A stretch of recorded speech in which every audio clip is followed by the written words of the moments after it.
안녕하세요. 오늘 들려드릴 이야기는 2025년 설날 아침에 일어난 실화입니다. 주인공은 53세 윤혜자 씨. 30년간 큰며느리로 살아온 평범한 여성의 이야기죠. 하지만 이 설날은 달랐습니다. 한 번의 벨소리가 모든 걸 바꿔놓았거든요. 새벽 5시. 알람도 맞추지 않았는데 눈이 떠졌어요. 30년 동안 명절만 되면 몸이 알아서 깨워주더라고요. 이번에도 마찬가지였어요. 시어머니, 남편, 아이들 모두 꿈나라에서 헤맬 때 저 혼자 부엌으로 향했죠. 올해도 똑같구나. 냉장고 문을 열면서 한숨이 나왔어요. 어제 밤까지 장을 보느라 정신없었는데 막상 음식을 해야 하니 몸이 천근만근이더라고요. 갈비찜, 잡채, 전, 나물. 시어머니가 좋아하시는 음식들을 하나씩 준비했어요. 우리 집 명절 상차림은 항상 똑같거든요. 30년 전 처음 명절 때부터 지금까지. 혜자야, 올해는 좀 더 정성스럽게 해라. 큰며느리가 이래서야. 벌써부터 시어머니 목소리가 들리는 것 같았어요. 아직 7시도 안 됐는데 말이에요. 주방에서 혼자 음식을 하면서 생각해 봤어요. 과연 이 집에서 명절을 진짜 즐기는 사람이 있을까? 남편은 늘 소파에 누워 TV만 보고, 아이들은 스마트폰만 들여다보고, 시어머니는 옛날 얘기만 하시고, 정작 저는 새벽부터 밤까지 부엌에만 있었죠. 그래도 가족이니까, 명절이니까, 그렇게 스스로를 달랬어요. 어머니, 일어나세요. 아침 드세요.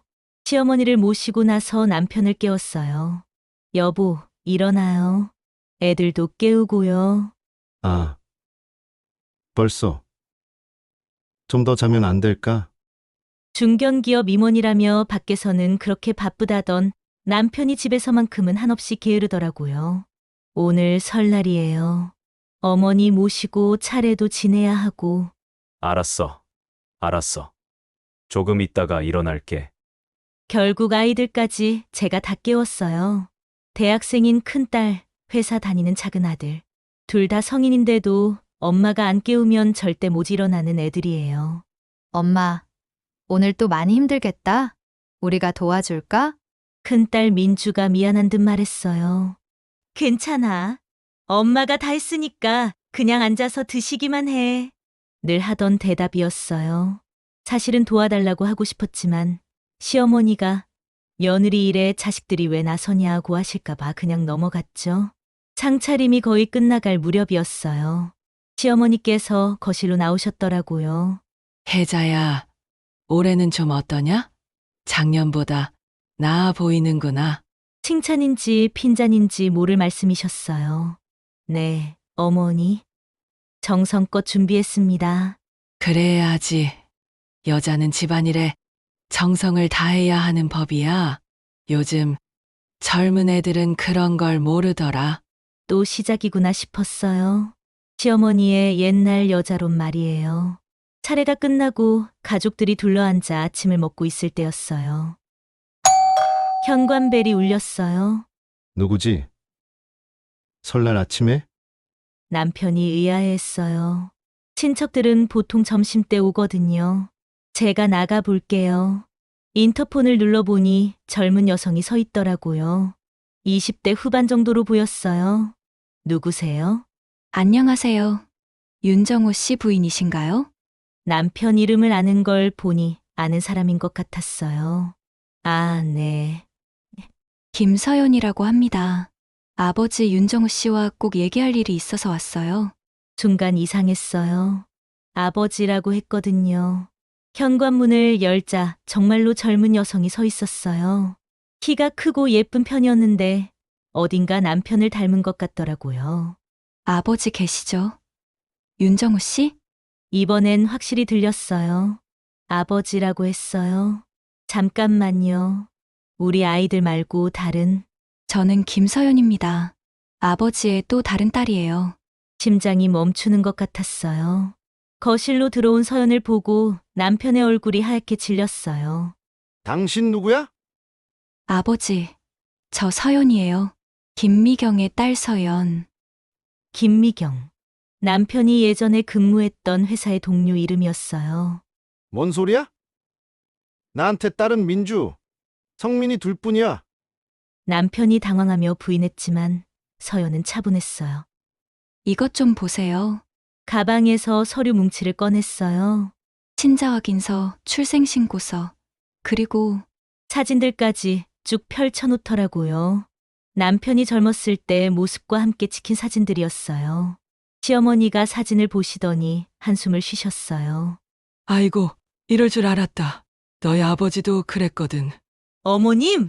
우리 집 남자들이 다 그래. 밖에서 여자를 두는 게 집안 내력이야. 충격이었어요. 시어머니가 이미 다 알고 계셨다는 것도, 이게 가문의 전통이라는 것도. 엄마, 이게 뭔 소리예요? 큰딸 민주가 떨리는 목소리로 물었어요. 아버지가 정말 다른 여자를 둔 거예요? 민주, 이건 남편이 변명하려 했지만 서연이 말을 끊었어요. 저는 25살이에요. 어머니가 돌아가시고 나서 혼자 살고 있었는데 이번 설날에는 진짜 가족과 함께하고 싶어서 왔어요. 가족이라니? 너는 우리 가족이 아니야? 남편이 소리쳤지만 아이들이 먼저 반응했어요. 아빠, 진짜예요. 정말 우리 모르게 다른 여자 만나셨어요. 작은 아들 성민이 물었어요. 그리고 이 누나가 정말 우리 누나라고요. 그 순간 저 안에서 뭔가 터지는 것 같았어요. 30년 동안 새벽마다 일어나서 밥 차리고, 시어머니 눈치 보고, 아이들 뒷바라지하고, 그 모든 시간이 헛된 거였구나. 서연 씨 맞죠? 저는 서연에게 다가갔어요. 네, 맞아요. 배고프겠어요? 와서 앉으세요. 여기가 당신 자리예요. 남편의 옆자리를 가리키며 말했어요. 계자야, 뭘 하는 거야? 남편이 펄쩍 뛰었지만 저는 상관없었어요. 25년 동안 이 집 큰딸 자리가 비어 있었네요. 이제야 제 자리를 찾은 거죠. 시어머니가 화를 내셨어요. 혜자야, 정신 차려. 혈육도 아닌 애를 어떻게? 어머님, 혈육 아닌 게 누구예요? 저예요. 아니면 서연이에요? 저는 차라리 시원했어요. 30년 동안 이 집 며느리로 살면서 정작 진짜 가족이 누군지도 모르고 살았네요. 상 위에 있던 국그릇을 들었어요. 갈비탕이 가득 들어있던 그릇이요. 이 밥상은 제가 30년 동안 차린 밥상이에요. 새벽 5시부터 일어나서 혼자 준비한 밥상이고요. 남편이 손을 뻗으려 했지만 늦었어요. 국그릇이 바닥에 떨어지며 깨졌어요. 갈비탕이 사방으로 튀었죠. 그런데 정작 이 밥상에 앉을 진짜 가족을 몰랐다니 참 어리석었네요. 엄마, 아이들이 달려왔어요. 엄마, 괜찮아요? 민주가 제 손을 잡았어요. 우리는 엄마 편이에요. 아빠가 잘못한 거예요. 성민이도 고개를 끄덕였어요. 아빠, 실망했어요. 정말 실망했어요. 서연이 조심스럽게 다가왔어요. 어머니, 죄송해요. 제가 갑자기 와서. 아니에요, 서연 씨. 예, 당신은 잘못한 게 없어요. 오히려 고마워요. 정말 그랬어요. 서연이 없었다면 저는 영원히 모르고 살았을지도 몰라요. 30년 동안 속고 살았네요. 진짜 바보였어요. 남편이 다가왔어요. 계자야, 진정해. 얘기 좀 해보자. 얘기요? 25년 동안 숨기고 산 얘기를요? 서연이가 태어났을 때가 민주가 태어나기 2년 전이었어요. 그러니까 저는 결혼 3년 차에 이미 남편을 다른 여자와 나눠 가지고 있었던 거네요. 시어머니가 중얼거리셨어요. 남자들은 다 그런 거야. 바깥일이 힘드니까. 어머님, 그건 핑계예요. 바깥일이 힘들면 바람을 피워도 된다는 법은 없어요. 이번에는 확실히 말씀드렸어요. 서연 씨, 진짜로 이 집 딸이니까 여기 앉아서 밥 드세요. 저는 서연의 손을 잡고 상에 앉혔어요. 민주야, 성민아, 너희 누나야. 인사해. 아이들이 어색했지만 곧 서연에게 다가갔어요. 누나, 맞죠? 민주가 물었어요. 네, 누나라고 불러도 돼요. 그렇게 우리는 처음으로 진짜 가족이 되어 밥을 먹었어요.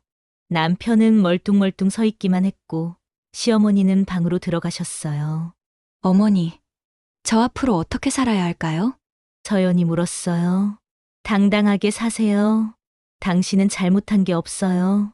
오히려 25년간 아버지 없이 혼자 자란 게 기특해요. 정말 그런 마음이었어요. 우리 민주, 성민이도 당신이 있어서 든든할 거예요. 진짜 언니가 생겼으니까. 그날 저녁 저는 가방을 쌌어요. 엄마, 어디 가요? 엄마가 진짜로 쉴 곳을 찾으러 가. 우리도 같이 갈게요. 아이들이 말했어요. 너희는 학교도 다니고 회사도 다니잖아. 주말에는 엄마한테 갈 거예요. 아빠랑은 안 살고 싶어요. 서연도 우리와 함께 나왔어요. 어머니, 저도 혼자 사는 집이 있어요. 엄마 방도 있고요. 그렇게 우리는 집을 나왔어요. 남편이 따라 나왔지만 저는 돌아보지 않았어요. 계자야. 집으로 돌아와. 얘기 좀 하자. 30년 늦었어요. 이제 얘기할 것도 없어요. 그로부터 6개월이 지났어요. 서연이네 집에서 지내면서 처음으로 자유로운 시간을 가졌어요. 새벽에 일어나지 않아도 되고 남의 눈치를 보지 않아도 되니까요. 민주와 성민이는 주말마다 와서 저희와 함께 시간을 보내요. 서연이랑도 금세 친해졌고요. 엄마, 이제 훨씬 밝아 보여요. 민주가 말했어요. 그래? 엄마도 그런 것 같아. 정말 그랬어요. 30년 만에 처음으로 제가 누구인지 알게 된 것 같았어요. 남편은 회사에서도 소문이 났대요. 혼외자가 있다는 소문 말이에요. 그렇게 중요하게 여기던 체면이 다 무너졌죠. 요즘은 가끔 연락이 와요. 돌아오라고 하면서요. 하지만 전 이미 답을 정했어요. 서연아, 오늘 뭐 먹을까? 엄마가 좋아하는 걸로 해요. 엄마를 위한 밥상이니까. 네, 이제는 저를 위한 밥상이에요. 30년 만에 처음으로요. 그날 설날 아침 깨진 국그릇과 함께 제 인생도 부서졌지만 그 덕분에 진짜 가족을 찾게 됐어요. 밥상은 흩어졌지만 진짜 가족은 이제야 모인 거죠. 지금까지 윤혜자 씨의 이야기를 들어주셔서 감사합니다. 혹시 여러분도 남 눈치만 보며 살고 계시지는 않나요? 정작 중요한 건 내가 행복한지, 진짜 가족이 누구인지가 아닐까요? 때로는 무너뜨려야 새롭게 시작할 수 있는 것 같습니다. 용기 있는 선택이 여러분에게도 진짜 행복을 가져다 주길 바라며 오늘 이야기를 마치겠습니다. 감사합니다.